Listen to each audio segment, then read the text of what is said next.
Cankar je vstopil na Dunaj v času, ko se tam začne Dunajska secesija z glavnimi protagonisti Gustavom Klimtom in ostalimi, ki so seveda popolnoma spremenili pogled na umetnost.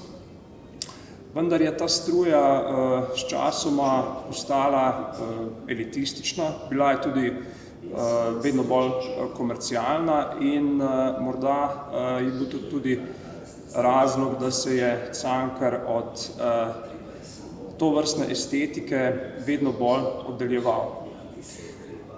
Cankar je dejansko prestregel vse tiste fenomene v likovni umetnosti, ki so bili aktualni tako na Slovenskem kot na Dunaju.